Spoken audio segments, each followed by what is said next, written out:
오늘의 주요 뉴스입니다. 어제와 오늘 전국 곳곳에서 16건의 산불이 일어났습니다.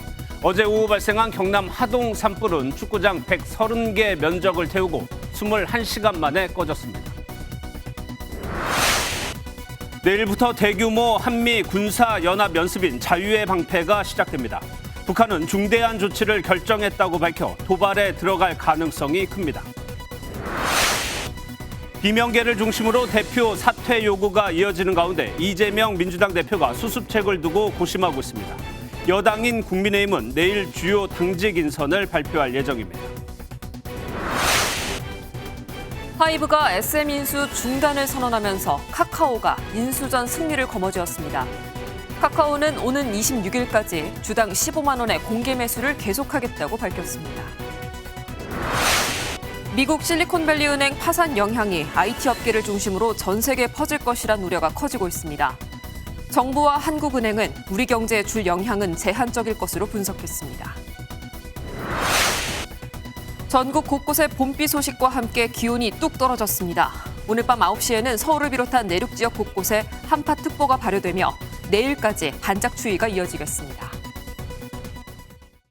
여러분 안녕하십니까? 오늘은 산불 소식으로 시작하겠습니다. 지리산 국립공원인 경남 하동군에서 발생한 산불이 21시간 만에 꺼졌습니다.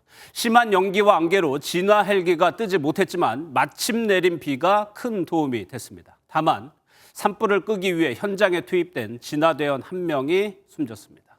첫 소식 안진우 기자가 보도합니다. 시뻘건 불길이 산등성이를 타고 번집니다. 1호상 카메라를 비춰보니 불길이 잡힌 것처럼 보이는 곳도 불씨와 열기가 곳곳에 남아 있습니다. 어제 오후 1시 20분쯤 경남 하동군 화교면에 있는 지리산 국립공원 내 야산에서 불이 나 진화 작업이 이어졌습니다. 산림당국은 일출과 동시에 헬기를 띄워 진화 작업을 벌일 계획이었지만 심한 연기와 안개 등 기상악화로 투입이 지연됐습니다. 또 불이 난 곳이 산세가 험한 데다 국립공원이라 인도가 없어 진화대원의 작업도 속도를 내지 못했습니다.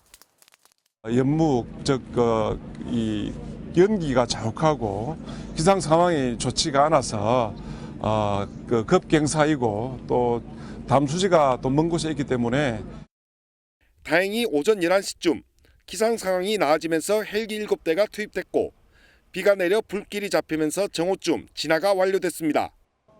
현재까지 파악된 산불 피해 면적은 축구장 130개 규모와 맞먹는 91헥타르입니다. 밤새 진화 과정에서 인명피해도 발생했습니다. 어젯밤 10시쯤 야간 진화 작업을 위해 산으로 오르던 60대 진화대원이 의식을 잃고 쓰러져 병원으로 옮겨졌지만 숨졌습니다. 산림당국은 이번 화재의 원인을 화목보일러에서 나온 재가 버려지면서 불이 난 것으로 추정하고 정확한 화재 원인을 조사할 예정입니다. MBN 뉴스 안진우입니다. 이번 주말에도 전국에서 16건의 산불이 발생했습니다. 이 중 서울 도봉산에서는 어젯밤 방화가 있었습니다. 경찰은 현장 근처에서 40대 여성을 체포했습니다. 이어서 표선호 기자입니다. 깜깜한 밤 모자를 쓴 여성이 도봉산 입구로 들어가고 약 1시간 뒤 소방차와 경찰차가 길을 따라 지나갑니다. 소방대원들이 도착한 현장엔 시뻘건 불길이 산 능선을 따라 활활 타오릅니다. 희뿌연 연기도 산을 가득 메우고 소방대원들이 연신 물을 뿌립니다. 어젯밤 11시 20분쯤 서울 도봉산에서 불이 나 약 1시간 40분 만에 꺼졌습니다.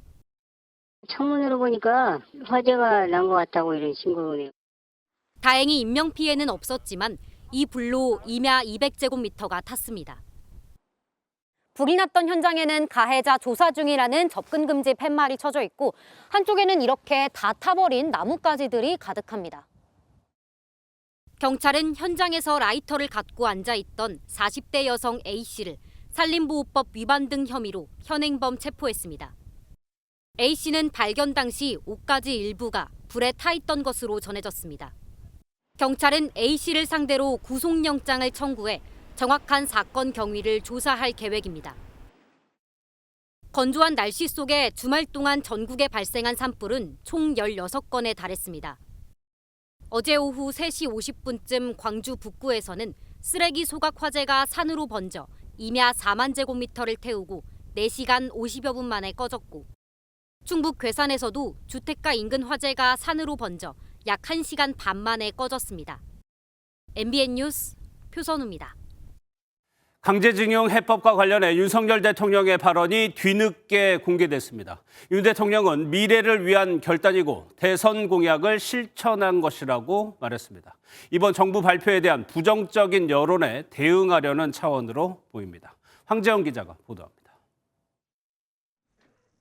지난 7일 국무회의 마무리 발언에서 윤석열 대통령은 강제징용 해법을 발표한 건 대선 공약을 실천한 것이라고 밝혔습니다. 취임 초부터 외교부에 해결 방안을 주문했고 우여곡절을 통해 결단을 내린 것이라고 강조했습니다. 한일 관계를 안보, 경제, 또 국민들 간의 다양한 문화 교류를 활성화시키는 것이 절실하다는 것에 대해서는 입장을 초기부터 분명히 했습니다. 또 한일 관계의 미래를 위한 결정이었다는 점을 다시 한번 언급했습니다. 김대중 오부치 정신을 계승해서 미래지향적으로 협력을 하겠다고 했습니다. 대통령실은 또 미국과 EU 그리고 영국 등 총 10곳에서 대통령 결단에 대한 지지 성명을 냈다고 전했습니다. 대통령실이 윤 대통령의 회의 중 비공개 발언을 닷새 뒤에 공개하는 건 이례적인 일입니다. 갤럽 여론조사 등에서 해법 발표에 대한 부정적인 답변 비율이 높게 나왔고 친일 굴종 외교라는 야당 공세도 계속되자 대통령실이 국민 설득에 적극 나선 것으로 해석됩니다. 이런 가운데 일본 순방을 앞두고 김일범 대통령실 의전비서관이 자진 사퇴했는데 대통령실은 개인적인 사유 때문이라고 밝혔습니다. MBN 뉴스 황재현입니다. 이재명 민주당 대표의 전 비서실장 죽음을 두고 민주당 내부 파열음이 커지고 있습니다. 비명계 전 현직 의원들은 이 대표의 퇴진을 거듭 주장한 반면 친명계에서는 이 대표를 두둔했습니다. 이 소식은 정태진 기자가 전하겠습니다. 민주당 김영 전 의원은 SNS에 이재명 대표 같은 인물이 당대표라는 사실에 한없는 부끄러움과 참담함을 느낀다고 밝혔습니다. 이어 당이 이재명 방탄을 이어간다면 민주당은 금형을 다할 것이라 맹비난했습니다. 김 전 의원은 당내 인사는 아니지만 조응천, 금태섭, 박용진 의원과 이른바 조금박해로 이 대표를 향한 쓴소리를 이어온 인물입니다. 대표적 비명계 이상민 의원도 MBN에 출연해 이재명 리스크로 당에 검은 먹구름이 끼고 있다며 퇴진론에 무게를 실었습니다. 이재명 대표가 다소 억울하다 하더라도 그전 선배들이 그래왔듯이 전유물도 아니니까 잠시 물러서 있다가 반면 윤준병 의원은 희생자가 발생한 건 검찰의 잘못이지 야당 대표의 책임이겠냐며 이 대표를 두둔했습니다. 당내 갈등이 불거지고 있지만 이 대표는 오는 15일 당내 최대 의원 모임인 더 좋은 미래 간담회에 참석하는 등 소통을 이어갈 방침입니다. 일각에선 당내 주요 인사의 인적 쇄신이 단행될 수 있다는 전망도 나오지만 당 지도부 관계자는 MBN과의 통화에서 아직 공식 논의된 바는 없다고 선을 그었습니다. 민주당 내선 이 대표가 내년 총선을 감안해 7월 중엔 사퇴해야 한다는 주장이 고개를 들고 있는 가운데 국민의힘은 이 대표를 향해 정치 이전에 먼저 인간이 사람이 돼야 할 것이라고 비판을 이어갔습니다. MBN 뉴스 정태진입니다.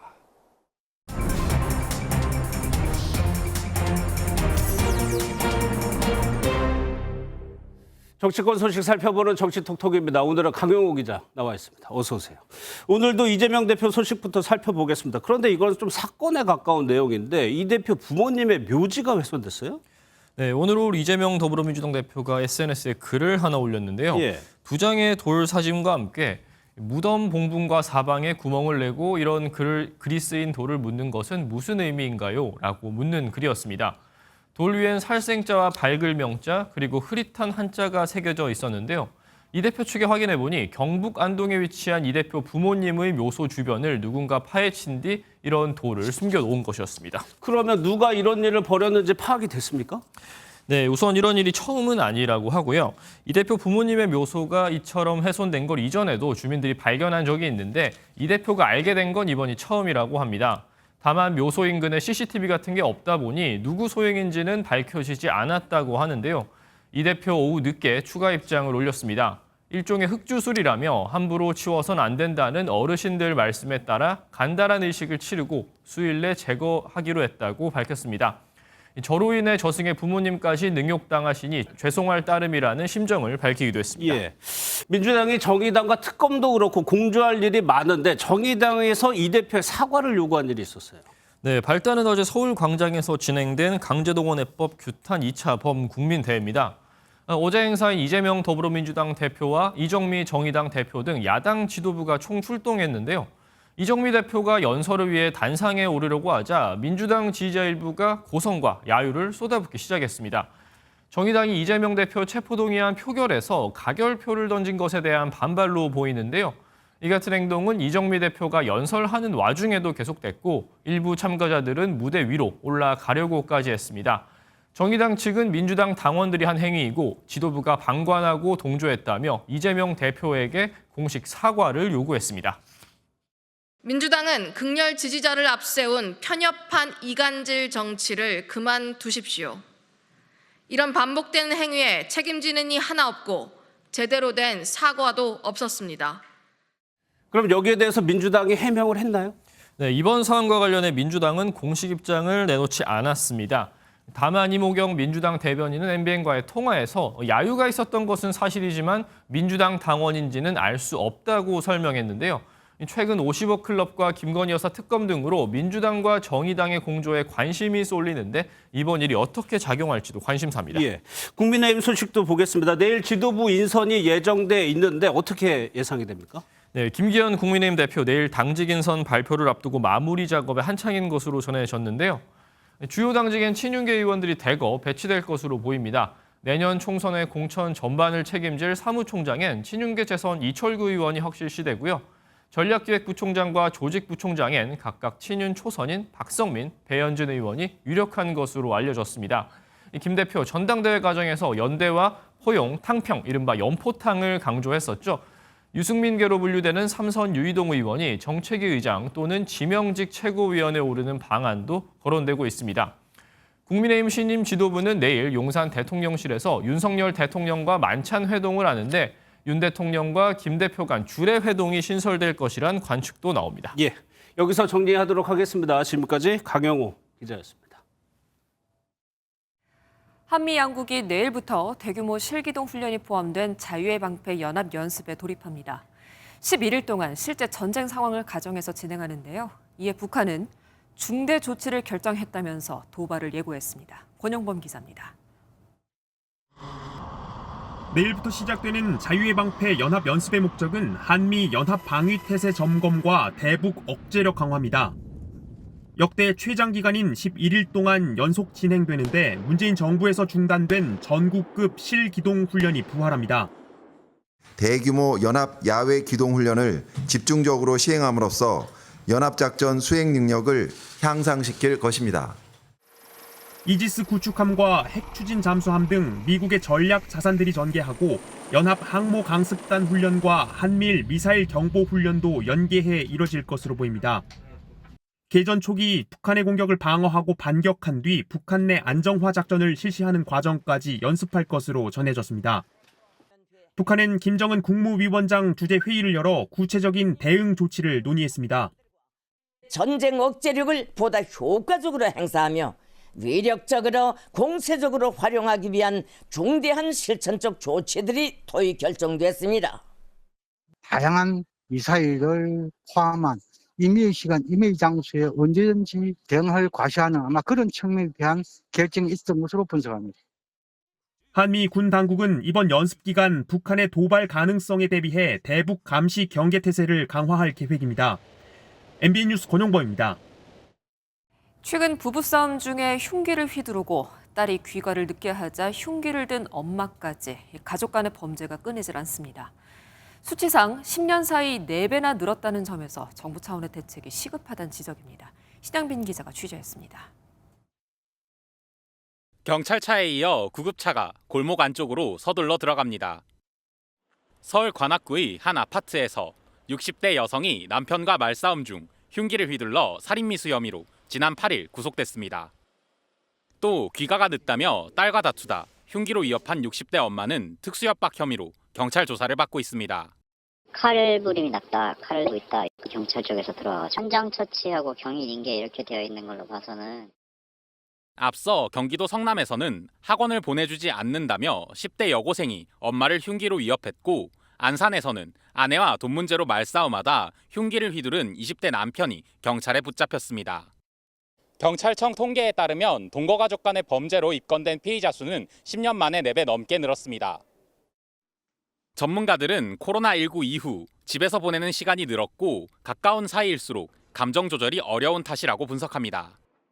생활에서 분노라든지 또 어떠한 억울함이라든지 입제를 하고 살았다면은 가족끼리는 서로 간에 그 가까운 거기 때문에 분노가 더 크게 일어날 수.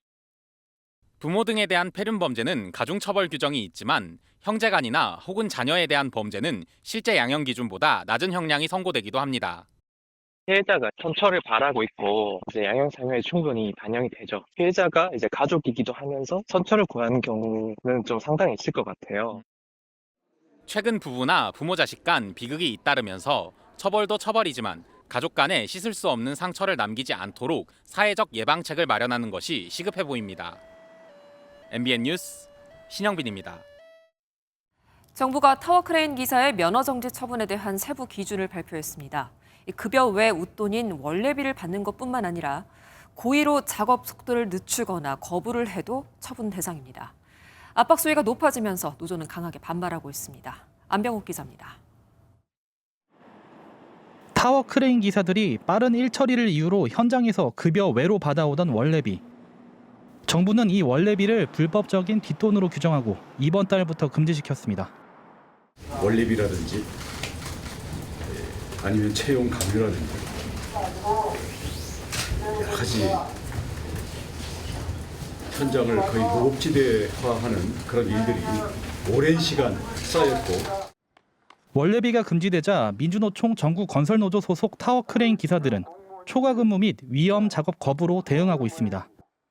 정해진 업무 종료 시간인 오후 5시가 되면 추가 근무 없이 퇴근하다 보니 전체 현장의 42%에서 공사 차질을 빚고 있습니다. 예를 들어서 빗방울 한 방울만 떨어져도 그 내려가거든요. 예, 그다음에 다 올라가고 3단원 할 부분을 1단 하게 되면은 이제 시간이 그 정도 지체가 되지 않겠습니까? 이에 정부가 타워 크레인 기사들이 고의로 작업을 늦추거나 거부하면 최대 1년간 면허를 정지하기로 했습니다. 평소보다 의도적으로 작업을 늦춰 후속 공정이 늦어지거나 현장에서 정한 작업 시작 시간까지 정당한 이유 없이 작업 준비를 완료하지 못한 경우 등이 해당됩니다. 전국건설노조는 강력 반발하고 있습니다.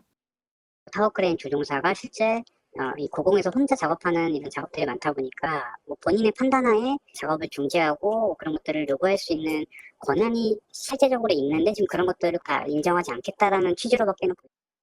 국토부는 이러한 불성실 업무 판단 기준을 공유해 공사 현장에서의 신고를 독려한다는 방침이지만 현장에서의 마찰은 계속될 전망입니다. MBN 뉴스 안병욱입니다. K-팝 대표 기획사인 SM 인수를 두고 한 달간 경쟁하던 하이브와 카카오가 극적으로 합의점을 찾았습니다. 그동안 폭로와 경고가 이어졌고 두 기업은 1조 원대의 쩐의 전쟁을 벌였죠. 결국 카카오가 SM 경영권을 차지하게 됐습니다. 정설민 기자의 보도 보시고 뉴스 추적에서 인수 배경 살펴보겠습니다. 한 달 넘게 이어진 카카오와 하이브의 SM 인수전이 카카오의 승리로 막을 내렸습니다. 지난 10일 회동을 가진 카카오와 하이브는 오늘 하이브가 SM 인수 절차를 중단한다고 선언했습니다. 하이브는 주식시장이 과열 양상을 보이면서 SM 인수 가격이 적정 범위를 넘어섰다고 판단했다고 밝혔습니다. 카카오도 하이브의 결정을 존중한다며 주당 15만 원의 공개 매수는 계획대로 진행한다고 밝혔습니다. 26일까지 예정된 공개 매수를 계획대로 진행해 추가 지분을 확보하고 하이브와 SM 엔터테인먼트와의 사업 협력을 구체화할 계획입니다. 카카오와 하이브는 플랫폼 관련 협력 관계는 이어간다는 방침입니다. 구체적인 방안은 밝히진 않았지만 하이브의 팬덤 플랫폼 위버스에 SM 가수가 입점하는 방안 등이 거론됩니다. 1조 2, 3천억을 들여가지고 SM을 인수하는 것이 과연 바람직하냐. 현실적인 재무적인 어려움도 있지만은 하이브의 명성과 브랜드 가치가 훼손될 가능성도 있기 때문에 굉장히 현실적인 결정이었다고 생각합니다. SM은 양사의 결정을 존중한다는 입장을 내놨습니다. MBN 뉴스 정설민입니다.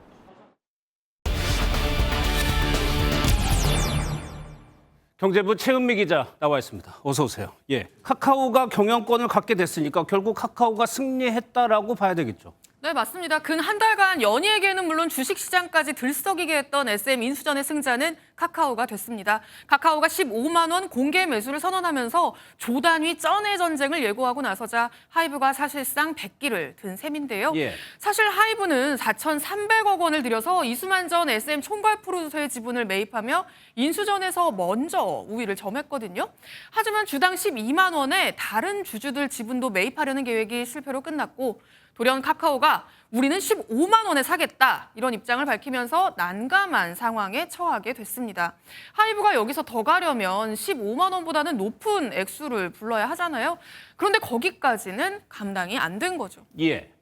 실제로 IB 업계에서는 하이브가 감당할 수 있는 마지노선이 주당 16만 원이라고 봤습니다. 그런 상황에서 카카오가 15만 원까지 치고 들어오니까 굉장한 압박을 받았을 거라는 분석입니다. 결과적으로 대기업 카카오의 자금력이 하이브를 누른 셈입니다. 이번 인수전의 특징은 SM 경영진하고 이수만 전 총괄 프로듀서가 다른 배를 탔다는 건데 각각의 분위기는 어떻습니까? 네, 일단 현 경영진은 이미 이수만 전 총괄을 배제한 SM을 만들기로 결정을 하고 카카오의 손을 잡았었습니다. 직접 나서서 하이브를 향한 반감도 공개적으로 드러냈었는데요. 결국 현 경영진 뜻대로 결론이 나면서 이수만 없는 SM을 만들겠다 이런 계획이 더욱 탄력을 받을 걸로 보입니다. 예. 반대로 이 전 총괄은 이제 SM 내에서 설 곳이 없어졌다고 봐야겠죠. 이미 하이브의 모든 주식을 양도했잖아요. 예. 31일 열리는 주총에서 의결권까지 하이브에 위임을 하고 나면 SM에서 이 전 총괄의 역할은 모두 끝나게 됩니다. 하지만 이미 경영권은 현 경영진에게 빼앗긴 상태였고요. 하이브에 매각하면서 4천억 넘는 현금을 챙겼다는 점에서 손해보는 장사를 한 건 아니라는 이야기도 나옵니다. 예. 그러면 하이브는 앞서 얘기한 대로 4,300억 원을 들여가지고 이수만 전 총괄의 지분을 샀어요. 하이브는 그럼 어떻게 되는 겁니까? 네, 사실 결과적으로 괜히 이 전 총괄의 지분만 떠안은 셈이 됐거든요. 주당 12만 원에 샀으니까 그보다 더 비싸게만 팔면 사실 손해보는 건 아니지만 이번 카카오의 공개 매수가 끝난 뒤에도 SM 주가가 지금 수준을 유지할 거라고는 누구도 장담할 수 없는 상황입니다.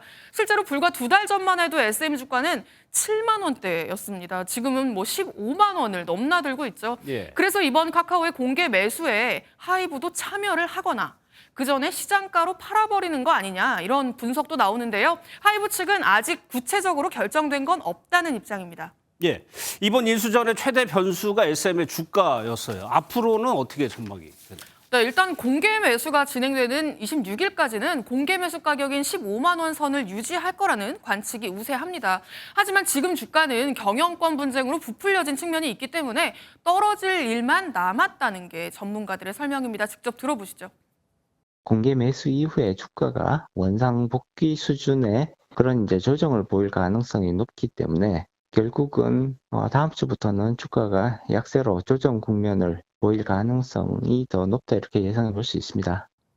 게다가 카카오가 마냥 다 사주는 게 아니거든요. 전체 지분의 35%만 사겠다고 한 건데 팔겠다고 나서는 사람들이 더 많으면 더 크게 하락할 가능성도 열려 있어서 투자자들의 각별한 유의가 필요합니다. 네, 잘 들었습니다. 지금까지 최은미 기자였습니다. 미국 정부가 실리콘밸리 은행 파산에 따른 대응책 마련에 나섰습니다. 미 스타트업 기업의 돈줄이었고 다른 은행의 파산 가능성도 나오는 만큼 우리 금융당국도 그 파장을 점검하고 있습니다. 고정수 기자가 보도합니다. 총 자산 276조 원, 미국 내 16위 은행인 실리콘밸리 은행 SVB 파산에 대해 미 정부의 책임론이 커지고 있습니다. 실리콘밸리 투자가들은 제닛 옐런 재무장관 등이 나서야 한다며 정부 개입을 촉구하는 상황입니다. When banks experience financial losses, it is and should be a matter of concern. 조 바이든 미국 대통령도 직접 개빈 뉴섬 캘리포니아 주지사와 대책을 논의한 가운데 현재 거론되는 대책은 SVB 전체 예금의 90%가 예금 보호 한도인 25만 달러를 넘어서는데 이를 일부 보전해 주는 겁니다. More than $250,000, you start getting worried. Maybe you won't get that money back. 블룸버그 통신은 미 규제 당국이 예금 보호 초과금의 50% 또는 그 이상의 범위에 대해 조기 지급하는 안을 논의하고 있다고 보도했습니다. 다른 은행의 줄도산에 대비해 새로운 펀드를 조성하는 방안도 검토하는 것으로 알려졌습니다. 우리 경제금융당국도 점검에 나섰습니다. 일단 우리 금융시장에 직접적인 영향은 제한적이라고 보고 있지만 변동성이 커질 가능성을 우려하고 있습니다. 휴일인 오늘 추경호 기획재정부 장관과 이창용 한국은행 총재, 김주현 금융위원장, 이복현 금융감독원장 등이 만나 미국 SVB 사태에 대해 논의했습니다. MBN 뉴스 고정수입니다. 지방 소도시들이 처한 소멸 위기 상황을 상생의 기회로 만드는 청년들이 있습니다. 지역만의 문화 그리고 자원을 사업화시킨 이들, 로컬 크리에이터를 김정민 기자가 만나봤습니다. 인구 200명 규모의 매원마을. 파란색 울타리의 햄버거 가게가 시선을 사로잡습니다. 5년 전 문을 연 이곳은 연간 8만 명이 찾을 만큼 인기입니다. 햄버거에 들어가는 재료는 근처 농장을 통해 공급받고 베이컨에는 지역 특산물인 미나리를 첨가합니다. 이렇게 지역 생산물과 문화 그리고 관광을 기반으로 사업 모델을 만드는 창업가를 로컬 크리에이터라고 합니다. 그러니까 마을 분들이 너무 좋아하시는 거예요. 나 원래는 저녁 숟가락 내려놓으면 잤다 막 이러셨거든요. 그런데 일부러 나와서 산책도 하시고 잘한다 하셨는데 아기자기한 소품들과 지역 특산물을 팔고 있는 이 카페는 원래 막걸리를 만드는 양조장이었습니다. 한옥스테이와 카페로 운영 중인 이곳은 원래 사람의 손길이 닿지 않던 폐건물이었습니다. 놀고 있던 공간을 재활용해서 수익 창출은 물론이고 지역사회에 활력을 불어넣는 역할도 하고 있습니다. 시골에 쓰러져가는 건물을 다시 일으켜 세운 건 30살의 청년 사업가이자 로컬 크리에이터입니다. 지역이 청년분들한테나 전문직을 하고 계시는 분들한테나 되게 좋은 선택지 중에 하나라고 생각을 해요. 지금은 저희 경상북도지만 다른 8개 도로 다 진출을 해서 그 지역에 버려진 유휴공간 또 잠재된 자원들을 다뤄보고 정부도 우수 로컬 크리에이터들을 발굴해 지원금을 지급하며 창업의 길을 돕고 있습니다. 소멸 위기를 겪는 농촌 마을에 로컬 크리에이터가 활약하며 젊은 바람이 일고 있습니다. 이제 도시에 사시는 분들이 이런 지방이나 시골의 가능성을 보고 많이 찾아오 주셔서 저희랑 함께 좀 다인원이서 일하는 모습도 그려보고 있고요. MBN 뉴스 김종민입니다. 어제는 봄, 오늘은 겨울, 이 하루 사이에 두 계절이 오갔습니다. 오후부터 기온이 떨어지기 시작했는데요. 잠시 뒤 9시엔 전국 곳곳에 한파특보가 발효됩니다. 장롱 속에 넣어뒀던 두터운 옷 꺼내시고요. 내일 출근길에 중무장하시기 바랍니다. 최혜지 기자입니다. 거리 행인들의 옷차림이 다시 두꺼워졌습니다. 어제까지 낮 기온이 15도를 웃도는 따뜻한 봄 날씨였지만 비 소식과 함께 기온도 뚝 떨어졌기 때문입니다. 어제는 반팔 입고 다닐 정도로 따뜻해서 의아했는데 오늘은 또 갑자기 추워지니까 또 어제까지 봄이 왔구나 생각했는데 패딩을 다시 집어넣으면 안 될 것 같다. 오후 2시부터는 강원 산지를 중심으로 대설특보가 발효됐고 설악산에는 2cm가량 눈이 쌓였습니다. 밤부터는 기온이 더 떨어지면서 서울을 비롯한 내륙 지역 곳곳에 한파특보가 내려질 예정입니다. 이렇게 3월 중순에 한파특보가 내려진 것은 2020년 이후 3년 만입니다. 일시적으로 차가운 저기압 영향을 받아 추운 날씨가 내일 아침 기온은 서울 영하 3도 등 전국이 영하 8도에서 2도에 머물며 오늘보다 10도 이상 내려갈 예정입니다. MBN 뉴스 최희지입니다. 그리고 오늘 간절하게 기다렸던 비가 내렸습니다만 아쉬움이 남습니다. 특히 가뭄 해갈에 100mm의 비가 필요했던 남부지방은 찔끔 내린 비가 야속한 상황입니다. 정치훈 기자입니다. 나무시장에 묘목을 사려는 발길이 이어집니다. 꽃이 핀 나무부터 과일이 열리는 나무까지 신중하게 나무를 고릅니다. 행여나 뿌리가 상하지 않을까 조심스레 나무를 챙깁니다. 봄비가 내리자 적기에 나무를 심으려는 겁니다. 비가 많이 왔으니까 땅에 수분은 가득할 상태일 것 같아서 일단 심어둔 다음 비료는 충분히 주고. 모처럼 비가 내리자 과수원에서도 농부의 손길이 분주합니다. 겨우내 심지 못했던 복숭아 묘목을 땅에 옮겨 심습니다. 비가 더 내리지 않으면 애써 심은 묘목이 죽을 수 있어 심어놓고도 걱정입니다. 사실은 벌써 나무가 심겨져 있고 또 뿌리가 자리 잡혀야 되는 시기인데 워낙 또 가물었기 때문에 저희가 나무를 아직 못 심고 있다가 이번에 비 내릴 때까지 좀 땅을 만들어 놓고 기다리고. 과수원 바닥이 촉촉하게 젖을 정도로 비가 내렸다지만 내리는 비의 양이 적어 가뭄 해결에는 역부족입니다. 오늘 호남에는 10mm 안팎의 적은 양의 비가 내렸습니다. 현재 광주에 수돗물을 공급하는 동복댐의 저수율이 20% 아래로 내려가면서 지난 2009년 이후 14년 만에 심한 물 부족을 겪고 있습니다. 가뭄 해결에는 최소 100mm 이상의 비가 한꺼번에 내려야 하는데 오늘처럼 적은 양의 비로는 큰 도움이 되지 않아 농민들의 마음도 타들어가고 있습니다. MBN 뉴스 정춘우입니다. 비구름이 동쪽으로 이동하면서 서울의 비는 모두 그쳤습니다. 오늘 밤까지 동쪽 지역으로는 5mm 미만의 비가 더 내리겠고요. 강원 산간과 울릉도 독도, 제주 산간 지역으로는 눈으로 내려 쌓이겠습니다. 현재 해안가와 영동 지역으로는 강풍특보가 내려졌습니다. 특히 산지로는 시속 90km 안팎의 돌풍이 불겠고요. 그 밖에 내륙으로도 평소보다 꽤 강한 바람이 불어들겠습니다. 이 바람과 함께 날이 급격하게 추워지겠습니다. 서울을 포함한 내륙 곳곳으로는 한파주의보가, 강원 남부 산간으로는 한파경보가 내려져 있는데요. 벌써부터 기온이 큰 폭으로 낮아지고 있습니다. 오늘 서울은 낮 동안 7도선에 그치면서 올봄 최고 기온을 기록했던 어제보다 15도가량 떨어졌는데요. 내일은 이보다 더 추워집니다. 내일 서울 아침 기온은 영하 3도까지 곤두박질하겠습니다. 내일 전국이 맑다가 오후부터 구름 많아지겠습니다. 자세한 지역별 기온 보시면 중부지방 아침 기온 대체로 영하권 보이겠고요. 낮 기온도 대체로 10도를 밑도는 곳이 많겠습니다. 남부지방 낮 기온도 광주와 창원이 11도에 그치면서 오늘보다 많게는 8도가량 낮겠습니다. 이 추위가 오래가진 않겠고요. 주 중반부터는 다시 온화해질 전망입니다. 내주셨습니다.